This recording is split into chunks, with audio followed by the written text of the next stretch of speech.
பொறுக்கும் தகைமை புதியது அன்றே. குதிரஞ்சை உண்டு கருக்கும் திடுமிழற்றான் இடப்பாகம் கலந்த பெண்ணே, மறுக்கும் தகைமைகள் செய்யணும் யான் உன்னை வாழ்த்துவனே. வெறுக்கும் தகைமைகள் செய்யணும், அதாவது ரொம்ப பொறுக்க முடியாம ரொம்ப வெறுக்கத்தக்க வேலைகள் செஞ்சா கூட தம் அடியாரை எல்லாரும், அடியாரோட குணம் என்ன? மிக்கோர், பெரிய பெரிய குணத்தை உடையவர். பொறுக்கும் தகைமை புதியது அன்றே. அவ எல்லாத்தையும் பொறுத்து எல்லாத்தையும் பொறுத்து அவளையும் ஆட்கொண்டு அவளுக்கு நல்லது எல்லாமே செஞ்சுட்டு இருப்பா.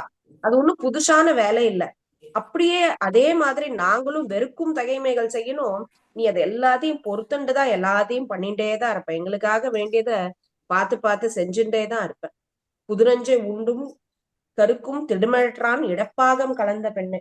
அன்னைக்கு நீலகண்டனாக ஈஸ்வரன் ஆலகால விஷத்தை குடிச்சார் இல்லையாமா, அதனால அவருடைய தொண்டை கருநீலமாச்சு. அதனாலதான் அவருக்கு நீலகண்டன் பேரு.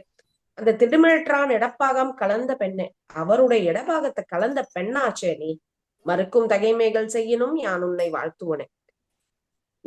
எல்லாம் நல்லது கெட்டது எல்லாமே சேர்ந்ததுதான் இந்த வாழ்க்கை. அம்மா குழந்தைகளுக்கு என்னைக்கும் பார்த்து பார்த்து எப்படி ரட்சிக்கிறாங்களோ அதே மாதிரி நமக்கு சிக்ஷையும் கொடுக்குறா. அதை நான் என்னைக்கும் ஏற்றுக்கொள்வேம்மா. நீ எல்லாமே நீ என்ன பண்றியோ அது உன்னுடைய ஆசீர்வாதம், அது நான் எல்லாத்தையும் சரிசமமா பார்த்து ஏத்துப்பேன் அப்படின்னு அபிராம்பட்டர் இந்த 3 ஸ்லோகத்துல சொல்றாரு. தேவிரக்ஷி.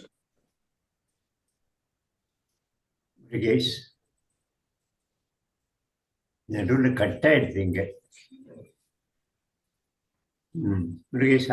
தேவாரம் திருப்பாவைக்கும் வகையில் திருப்புகள் தெரியாம பாடிட்டேன், அத பக்கத்துல வச்சுட்டு இருந்தேன். திருப்புகள் பாடிட்டேன். முருகேஷ் ஆரம்பிங்க. ஜி தேவாரம் 7ஆம் திருமுறை பொன்னார் மேனின்னு சுந்தரர் பாடியது. ஒரு 2 பாடல் பாடுறேன். பொன்னார் மேனியனே புலித்தோலை அரை கசைத்து, பொன்னார் மேனியனே புலித்தோலை அரை கசைத்து, மின்னார் செஞ்சடை மேல் மிளிர் கொன்றை அணிந்தவனே, மின்னார் செஞ்சடை மேல் மிளிர் கொன்றை அணிந்தவனே, மண்ணே மாணிக்கமே மலப்பாடியுள் மாணிக்கமே, மண்ணே மாமணியே மலப்பாடியுள் மாணிக்கமே, அன்னே உன்னையல்லால் இனி யாரை நினைக்கேனே, அன்னே உன்னையல்லால் இனி யாரை நினைக்கேனே, இனி யாரை நினைக்கேனே, கீழார் கோவணமும் திருநீருமை பூசியுன்றன், கீழார் கோவணமும் திருநீருமை பூசியுன்றன், தாளே வந்தடைந்தேன் தலைவாயனை ஏற்றுக்கொள் நீ, தாளே வந்தடைந்தேன் தலைவாயனை ஏற்றுக்கொள் நீ, வாளார் கண்ணி பங்க மலப்பாடியுள் மாணிக்கமே, வாளார் கண்ணி பங்க மலப்பாடியுள் மாணிக்கமே, கேளா நின்னையல்லால் இனி யாரை நினைக்கேனே, கேளா நின்னையல்லால் இனி யாரை நினைக்கேனே, இனி யாரை நினைக்கேனே, சிவ சிவ சிவ சிவ சிவாய நம ஓம், சிவ சிவ சிவ சிவ சிவாய நமவோம். ஹர ஹர ஹர ஹர ஹராய நமவோம். சிவாய நமவோம் பவாய நமவோம். சிவாய பவாய சர்வாய நமவோம். பொன்னார்மேனியனே புலித்தோலை அறை கசைத்து. ஓம் நம சிவாய். குமார் திருப்புகழ். முருகாச்சலம். இன்றைய 5வது படை வீடு. இன்றைய பாடல் திருத்தணி பாடல். நிலையாத சமுதிரமான சம்சார துறை கண்ணின் மூழ்கி நிஜமானதென பல பேசி அதனோடே நெடுநாளும் உழைப்புளதாகி பெரியோர்கள் இடை கரவாகி நினைவால் நின் அடி தொழில் பேணி துதியாமல்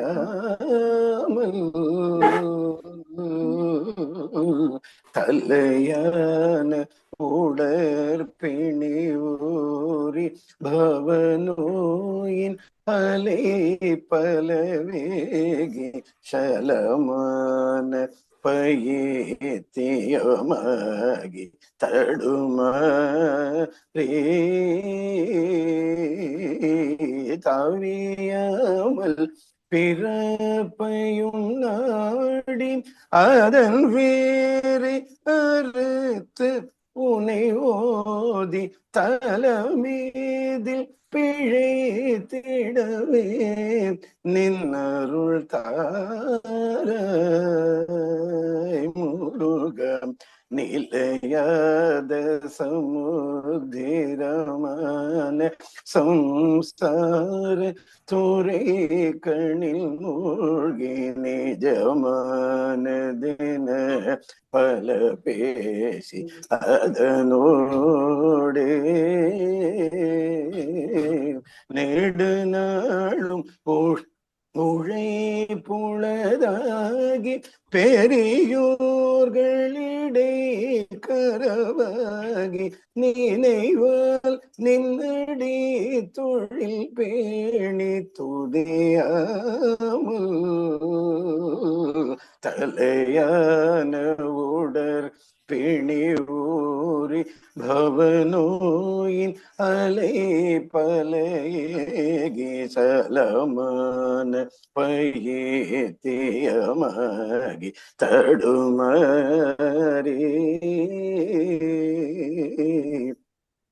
தவியாமல் பிறப்பையும் நாடி அதன் வேரை அறு துணை ஓதி தலமீதில் பிழைத்திடவே நின்னருள் தாராய்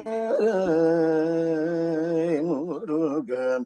கல்யாண சுபுத்திரனாக குரமாது தனக்கு வினோத கவினாறு புயத்தில் உலவி விளையாடி களி கூறும் உன்னை துணை தேடும் அடியேனை சுகப்படவேவை கடனாகும் இது கனமாகும் முருகனே. களி கூறும் உன்னை துணை தேடும் அடியேனை சுகப்படவேவை கடனாகும் இது கனமாகும் முருகனே. பல காலும் உன்னை தொழுவோர்கள் மறவாமல் திரு புகழ் கூறி படி மீது துதித்துடன் வாழ அருள்வேலே. பதியான திருத்தணிமேவு சிவலோகம் என பரிவேறு பவரோக வைத்தியநாத பெருமாளே முருக. பதியான திருத்தணிமேவு சிவலோகம் என பரிவேறு பவரோக வைத்தியநாத பெருமாளே. தலமேதில் பிழைத்திடவே நின்னருள் தாராய் முருகா.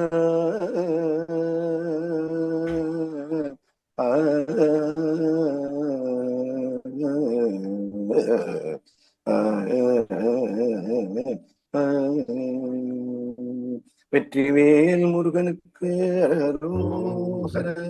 திருத்தணிகை தீரனுக்கு அரகரோ. முருகாச்சரம். விஜயலட்சுமி சப்தசதி.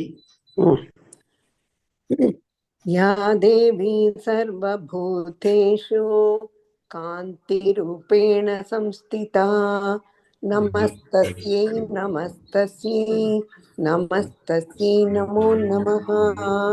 या देवी सर्वभूतेषु कान्तिरूपेण संस्थिता नमस्तस्यै नमस्तस्यै नमस्तस्यै नमो नमः। காந்தினா வெளிச்சம் அல்லது ஒளி.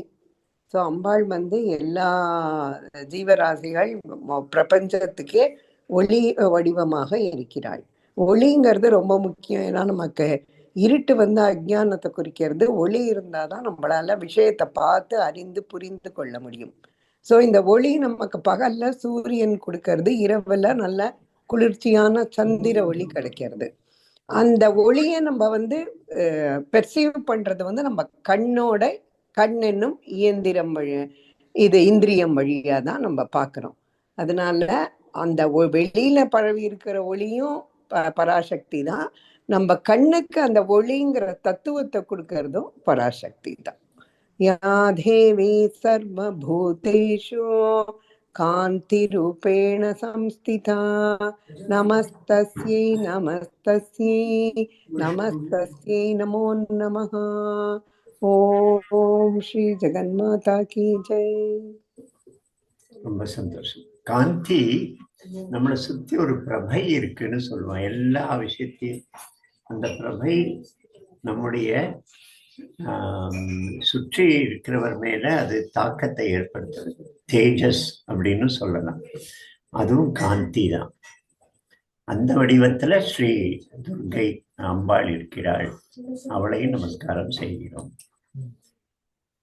பிரக்ஞா, நீ பஜனை பாடு. இன்னைக்கு வீடியோ ஆன் பண்ணிக்கோ. பிரக்ஞா பாடுமா. வீடியோ ஆன் பண்ணு.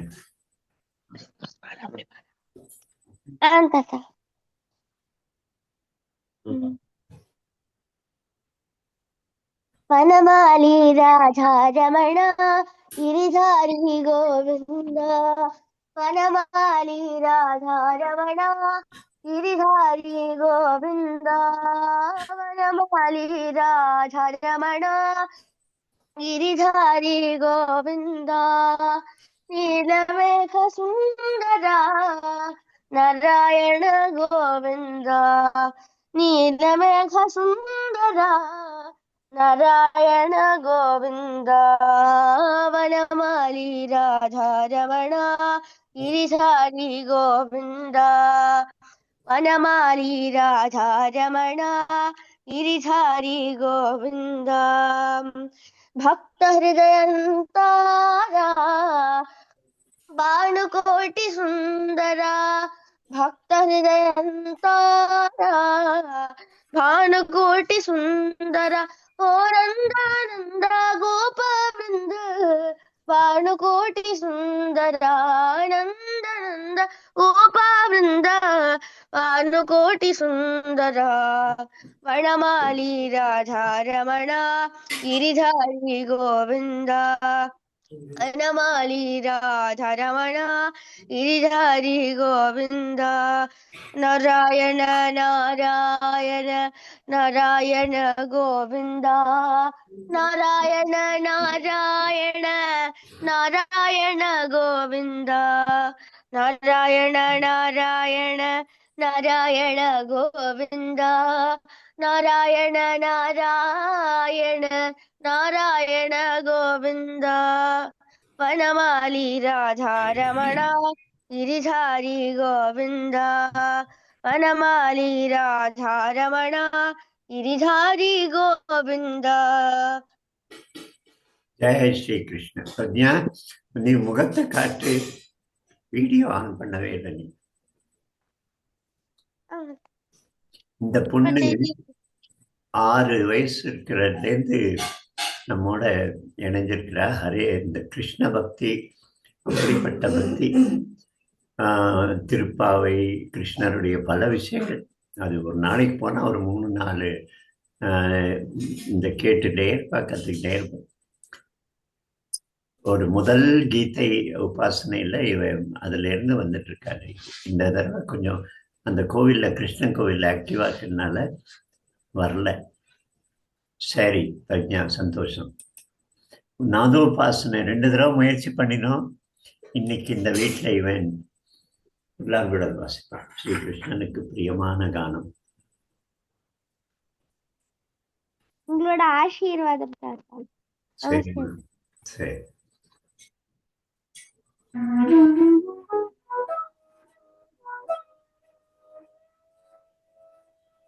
கதை சொல்லமா?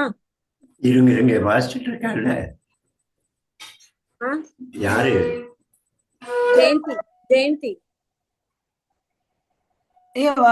புல்லாங்குழல் வாசிக்கிறான் ஜெயந்தி. சரி சரி.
பேரு சவ்யசாச்சி, அர்ஜுனனுடைய பேரு.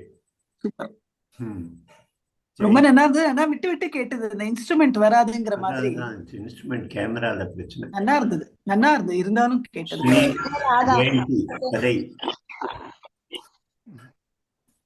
கதை சொல்லமா? இந்த கதை உங்க எல்லாருக்கும் தெரிஞ்சிருக்கும்னு நினைக்கிறேன்.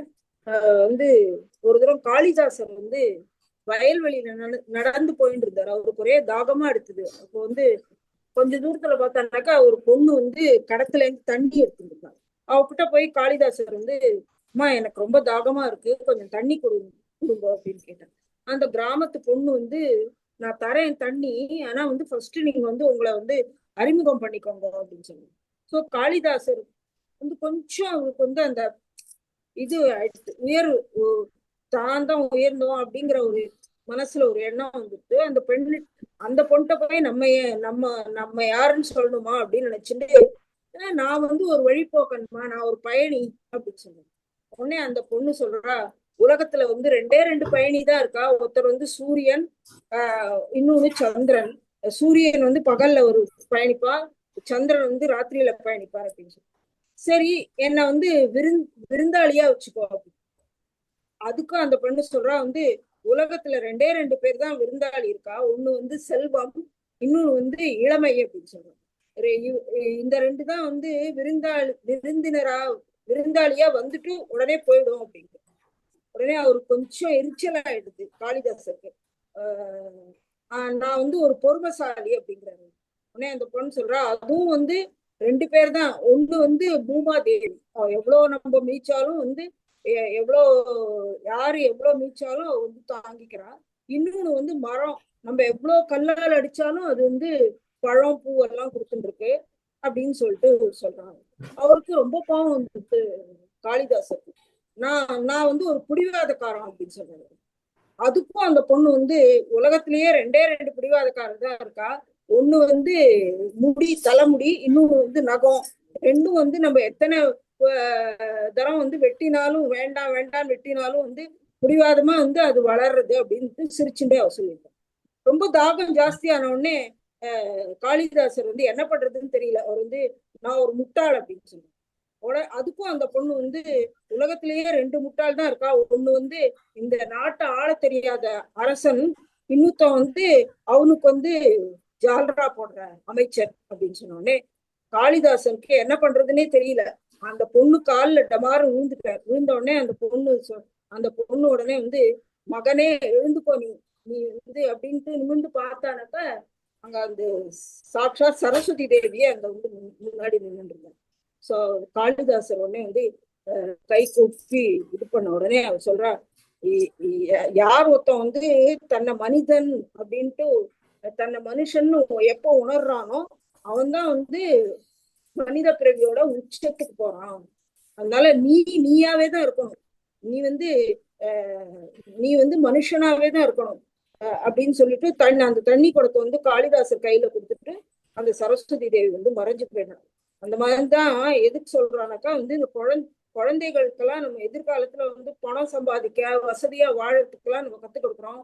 ஆனா வந்து அம்மா அப்பா ரிலேஷன் சொந்தக்காராலோட வந்து கூட நம்ம தாய் நாட்டுக்கு இது பண்ணணும் அப்படின்லாம் நம்ம வந்து எதுவும் கத்துத்தர மாட்டேங்கிறோம். அதெல்லாம் இனிமேல் கத்து தரணும் அப்படிங்கிறது இது பண்றதுதான் இந்த கதை. ரொம்ப சந்தோஷம், அருமை.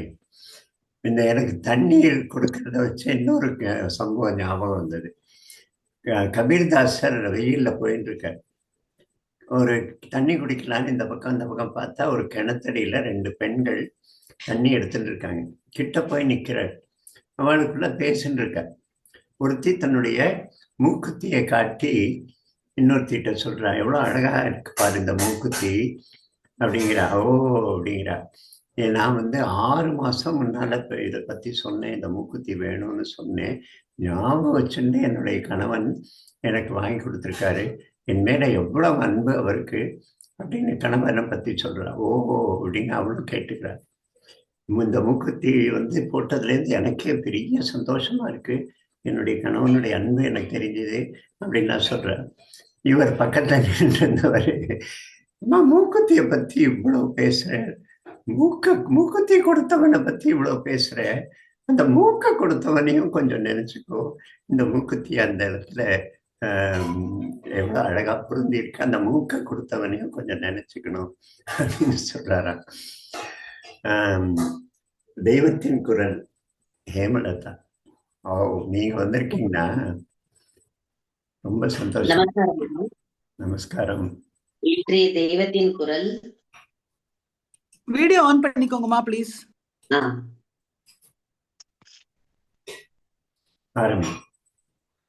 இன்றைய தெய்வத்தின் குரல் நிறைந்த ஆனந்தம். சரீரம், பிராணன், மனசு, அறிவு எல்லாவற்றிற்கும் ஆதாரமாக இவை எல்லாவற்றையும் கடந்து ஒன்று ஆத்மா என்று இருக்கிறது.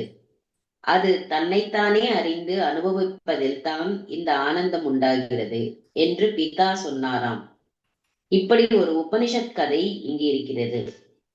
அந்த பேரானந்த சமுத்திரத்தின் ஏதோ ஒரு திவலை தான் நமக்கு எப்போதாவது உண்டாகிறது.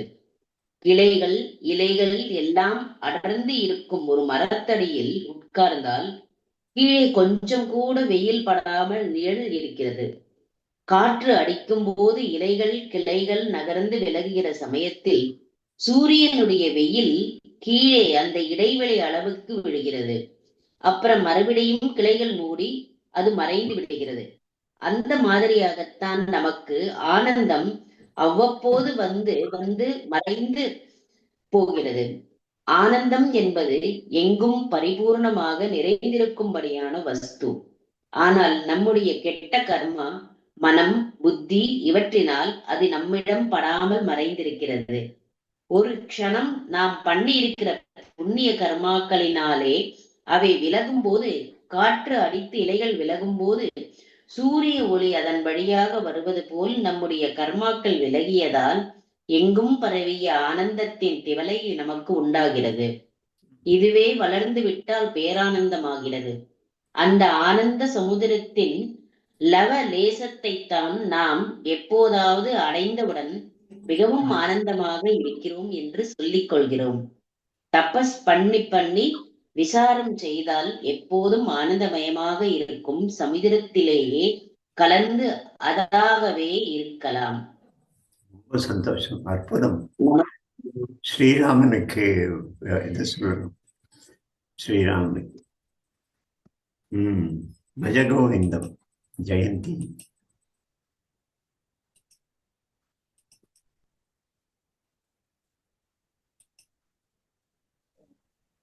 சரி, 18வது வருஷ சொல்றேன் மாமா. கங்கா சாகர கமனம் व्रत परिपालनम अथवा कुरुते गंगा सागर गमनम व्रत परिपालनम अथवा ज्ञान विहीनः सर्वमतेन ज्ञान विहीनः सर्वमतेन मुक्तिं न भजति जन्मशतेन मुक्तिं न भजति जन्मशतेन भज गोविन्दं भज गोविन्दं गोविन्दं भज मुदमते गोविन्दं भज मूढमते.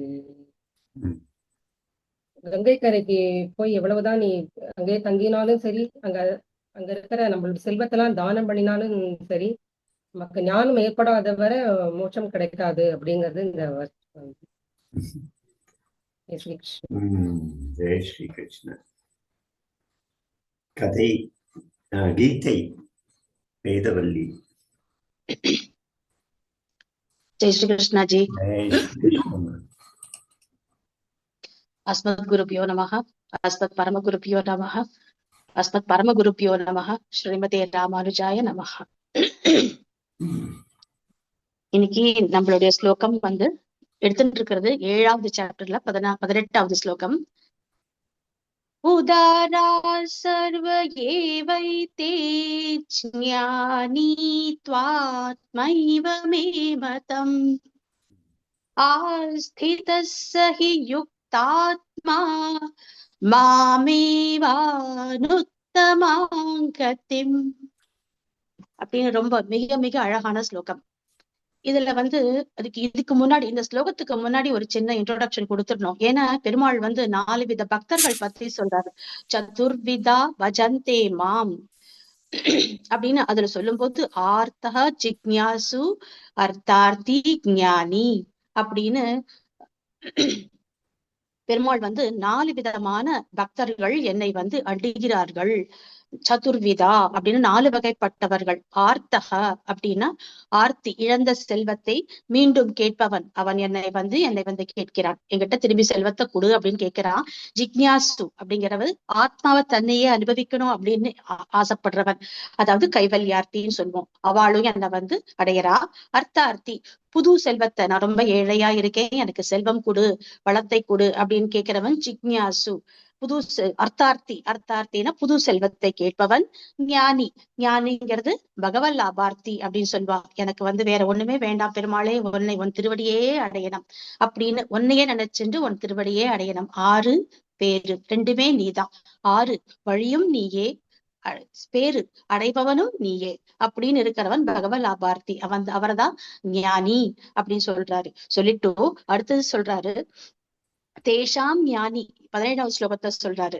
தேஷாம் ஞானி நித்தியுக்தா ஏகபக்திஹி விசிஷ்யதே ஞானி அகம் அத்தியத்த சச்சம பிரியா அப்படிங்கிறார். எனக்கு ரொம்ப மிக நெருங்கியவன் யாரு அப்படின்னு சொன்னா ஞானிதான். நான் 4வதா சொன்னேன் இல்லையா, ஞானின்னு சொன்னேனே, அவன் தான் எனக்கு எப்பயுமே ரொம்ப ரொம்ப பிடிச்சவனா இருக்கான். இவன் 4 பேர்களைய, அந்த ஆர்த்தக, ஜிக்ஞாசுகு, அர்த்தார்த்தி, ஞானி, இது 4 பேர்ல எனக்கு ஞானி வந்து ரொம்ப விருப்பம் உள்ளவனா இருக்கான்.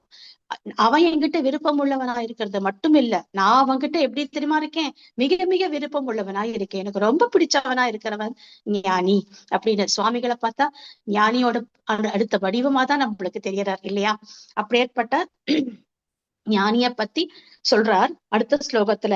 உதாரா சர்வையே வைத்தே ஞானி ஆத்மைவ மேமதம் ஆஸ்தித சகியுக்தாத்மா மாமேவா நுத்தமாங்கத்தின் அப்படின்னு சொல்லி இதுல சொல்றார். என்னன்னா எல்லாருமே இதுல வந்து வன்மை மிக்கவர்கள் தான். ஏன்னா நல்ல வேளை பெருமாள் சொல்றார், மத்த யார்கிட்டயும் போகாது, எங்கிட்டே வந்து கேட்டானே, வெதர் வெல்த்தா இருக்கட்டும், இல்லைன்னா புது செல்வமா இருக்கட்டும், இல்லைன்னா இழந்த செல்வத்தை கேட்கிறவனா இருக்கட்டும், கைவல்யமா இருக்கட்டும், எதுவோ வந்து எங்கிட்ட வந்து கேட்டான் இல்லையா அப்படின்னு நினைச்சு சந்தோஷப்படுறாரு. இந்த 4 வித பக்தர்கள்ல உயர்ந்தவன் இந்த ஞானின்னு சொன்னேனே, ஏன் தெரியுமா, அவள்லாம் ரொம்ப உதாரா சர்வையே வைத்தே, அவள்லாம் உத்தமமானவர்கள், வள்ளல்கள். ஏன்னா என்கிட்ட வந்து கேட்டாலே, யாரோ ஒரு தெய்வத்தை கிட்ட போய் கையேந்தலையே, அவன் கிட்ட நம்ம என்ன கேட்கணும், பெருமாள் கிட்ட போய் என்ன கேட்கணும், எனக்கு நீதாண்டா வேணும் கண்ணா அப்படின்னு அவனை போய் கேட்க வேண்டாமா. அதனால முதல் நிலையில நம்ம போகலாம், போய் பெருமாள் கிட்ட போயிட்டு எனக்கு குழந்தை நன்னா படிக்கணும், என் குழந்தை நன்னா நல்லா ஹெல்த்தியா இருக்கணும், நல்ல ஒரு இன்ஜினியரிங் காலேஜ்ல சீட்டு கிடைக்கணும், டாக்டர் சீட்டு கிடைக்கணும், இதெல்லாம் ஓகே, ஒரு நிலையில கேட்கறது ஓகே. ஆனா இதுவே நம்மள கேட்டுட்டே இருக்கலாமா, ஒரு வீடு வேணும், 2 வீடு வேணும், ஒரு கார் வேணும், 2 கார் வேணும் அப்படின்னு நம்ம கேட்டுட்டே இருக்கலாமா, நம்மளோட வசதிகளுக்கு ஏத்த மாதிரி. அது அவனை கேட்க வேண்டாமா.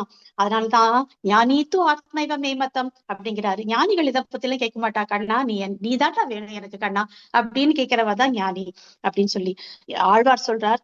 நான் உன்னை என்று இலேன் கண்டாய்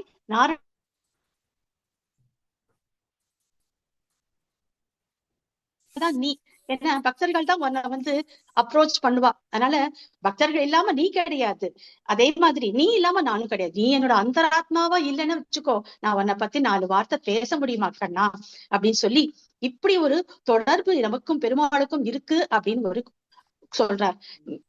என்ன சொல்றாரு, மாமேவா நுத்தமாங்கத்தின், அவன் என்னதாகவே இருக்கிறான், என்னையே அவன் கேட்கிறான் அப்படின்னு சொல்லிட்டு. இந்த மாதிரி ஏன் வந்து பெருமாள் இப்படி சொல்றாரு, ஏன்னா பெருமாளுக்கும் நமக்கும் 9 விதமான சம்பந்தம் இருக்கிறது அப்படின்னு சொல்லி சொல்றாரு. பிதாச்ச ரக்ஷகா சேஷி பர்த்தா ஞேயோ ரமாபதிஹி ஸ்வயம் ஆதாரோ மமாத்மா போக்தாச்ச போக்தாச்சாபி மனூதிதா அப்படின்னு 9 விதமான சம்பந்தம் இருக்கு. எனக்கும் பக்தனுக்கும் பகவானுக்கும் 9 விதமான சம்பந்தம் இருக்கிறாராம், இருக்கிறதுன்னு சொல்லி சொல்றா. பித்தாச்ச அப்பாவா அம்மாவா வாதா இருக்கா, ரக்ஷகா எனக்கு ரக்ஷகனா இருக்கா, சேஷி நம்மளா சேஷ பூத்தர்கள், அவனுக்கு தொண்டு செய்பவர்கள், அவனுக்கு தொண்டை ஏத்துக்கிறவனா இருக்கான். பர்த்தா நமக்கு எல்லாருமே சொல்றா, நம்மளுடைய நம்ம அத்தனையுமே ஸ்ரீ பிராயம் இதர சர்வம் அப்படிங்கிறா. நம்மளுக்கு அவன் தான் மிகப்பெரிய கணவனா இருக்கானா, நம்ம எல்லாருமே அவனுக்கு ஒரு மனைவியா தான் இருக்குமா. பர்த்தா நீயோ அவன் ஞானத்தை கொடுப்பவனா இருக்கா. ரமாபதிஹி ஸ்வயம் ஆதாரோ அவன் ஆதாரமா இருக்கான். அவன் தாங்கிறதுனாலதான் நம்ம இந்த உலகத்துல வாழ்ந்துட்டு இருக்கோம். ஆத்மா என்னுடைய ஆத்மாவா இருக்கான். போக்தா அவன் தான் போக்தாவா இருக்கான். போக்தான என்ன அர்த்தம்? நம்ம அனுபவிக்கப்படும் பொருளாக நம்ம இருக்கோம். நம்ம ஃபுட் எல்லாம் நம்ம சாப்பிட்டு அனுபவிக்கிறோம் இல்லையா, அதே மாதிரி பெருமாள் இந்த ஆத்மாவை என்னுடையவன் அப்படின்னு, அந்த ஜீவாத்மா என்னுடையது அப்படின்னு மம ஆத்மாச்ச போக்தா சாபி மனூதிதா அப்படின்னு 9 விதமான சம்பந்தம் பக்தனுக்கும் பகவானுக்கும் இருக்கிறது. இதை நம்ம எப்ப பார்த்தாலும் நினைச்சிட்டு இருக்கணும். நம்மளுடைய தாய் தந்தையர் இல்லாம போனா கூட பெருமாள் இருக்கார் நமக்கு. பகவானே தான் நமக்கு 9 விதமான சம்பந்தத்துல ஃபர்ஸ்ட் பித்தாச்சன்னு ஆரம்பிக்கிறார் பாருங்க. அவரே பிதாவாவும் இருக்கிறார், மாதாவாவும் நமக்கு இருக்கிறார். சோ இதையே அவனுடைய இந்த ஞானிகள் இருக்கா இல்லையா, அவ எப்படி சகியுத்தாத்மான் இருக்கா.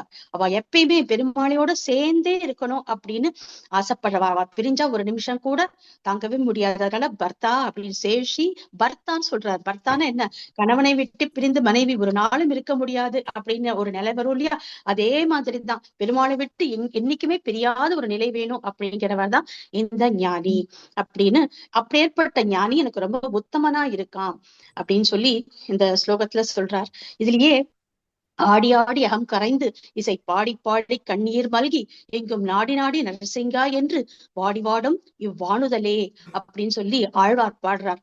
அதாவது ஆடி ஆடி அகம் கரைந்து, உன்னை பத்தி நினைச்சிட்டே இல்லையா, அவன் ஞானி, அவர் ஒரு பெரிய ஞானி இல்லையா சொல்றார். ஞானி அதை சொல்றார். ஆடி ஆடி அகம் கரைந்து இசை பாடி பாடி உன்னையே பத்தி பாடிட்டு இருக்கேன். பாடி பாடி கண்ணீர் மல்கி, உன்னை பத்தி நினைச்ச உடனே கண்ணீர் பெருகிறது. கண்ணீர் மல்கி நாடி நாடி நரசிங்கா என்று வாடி வாடும் இவ்வாணுதலே. இந்த வாணுதல்னு பெண் பாவம் எடுத்துட்டு இப்படி பாடுறார். சோ நம்மளுக்கு இதுல இருந்து என்ன தெரியறது அப்படின்னா, எனக்கு அவனுக்கு தாரகம் போஷகம் போக்கியம் எல்லாமே நம்மளுக்கு கண்ணனா இருக்கணும். அவனே உண்ணும் சோறு வருகும் நீர் தின்னும் வெற்றிலை எல்லாம் கண்ணன் ஆழ்வார் பாடின மாதிரி நம்மளுக்கு அவ்வளவு தூரத்துக்கு போக வேண்டாம். அட்லீஸ்ட் சின்ன சின்ன வேலைகள் செய்யும் போது சர்வம் கிருஷ்ணார்ப்பண வஸ்து அப்படின்னு நம்ம சொல்லி செஞ்சோன்னா, பெருமாளுக்கே இதை அர்ப்பணிக்கிறேன் அப்படின்னு செஞ்சோன்னா எந்த காரியமுமே நல்ல காரியமா அமையும் அப்படிங்கிறதுல ஒரு துளி சந்தேகமும் இல்லை. சோ இதுலயே நான் சொல்றேன், சர்வம் ஸ்ரீ கிருஷ்ணார்ப்பணமஸ்து. சுவாமிகள் திருவடிக்கு என்னுடைய பிரணாமங்கள். இந்த ஸ்லோகத்துடைய மைய கருத்து அவன் என்னுடைய வடிவம், ஆத்மைவ மே மதம், அவன் என்னுடைய நானே அவன் அப்படின்னு சொல்றார். அதுதான் இந்த ஸ்லோகத்துடைய மைய கருத்து. நம்ம அடுத்த நம்ம பிரார்த்தனை நாம ஜபம். சந்தோஷ் ரெடியா இருக்க? இது நைவேத்தியமும் பண்ணிடுறா. அது அதே டைம் நேரமானது. இவன் இப்ப சொல்லும் போதே நீ நைவேத்தியம் பண்ணி இப்பவே சொல்லிட்டு பண்ணணுமா? ஆமா, நீயும் பேச வேண்டாம், மைக்க மியூட் பண்ணிட்டு நீ நைவேத்தியம் பண்ணு. இவன் நாம ஜபம் பண்ணட்டு நேரத்தை முடிக்கும். ஓம் ஸ்ரீராம் ஜெய ராம் ஜெய ஜெய ராம். ஓம் ஸ்ரீராம் ஜெய ராம் ஜெய ஜெய ராம். ஓம் ஸ்ரீராம் ஜெய ராம் ஜெய ஜெய ராம். ஓம் ஸ்ரீராம் ஜெய ராம் ஜெய ஜெய ராம். ஓம் ஸ்ரீராம் ஜெய ராம் ஜெய ஜெய ராம். ஓம் ஸ்ரீராம் ஜெய ராம் ஜெய ஜெய ராம். ஓம் ஸ்ரீராம் ஜெய ராம் ஜெய ஜெய ராம். ஓம் ஸ்ரீராம் ஜெய ராம் ஜெய ஜெய ராம். ஓம் ஸ்ரீராம் ஜெய ராம் ஜெய ஜெய ராம். ஓம் ஸ்ரீராம் ஜெய ராம் ஜெய ஜெய ராம். ஓம் ஸ்ரீராம் ஜெய ராம் ஜெய ஜெய ராம். ஓம் ஸ்ரீராம் ஜெய ராம் ஜெய ஜெய ராம். ஓம் ஸ்ரீராம் ஜெய ராம் ஜெய ஜெய ராம். ஓம் ஸ்ரீராம் ஜெய ஜெய ராம். ஓம் ஸ்ரீராம் ஜெய ராம் ஜெய ஜெய ராம். ओम श्री राम जय राम जय जय राम। ओम श्री राम जय जय राम। ओम श्री राम जय जय राम।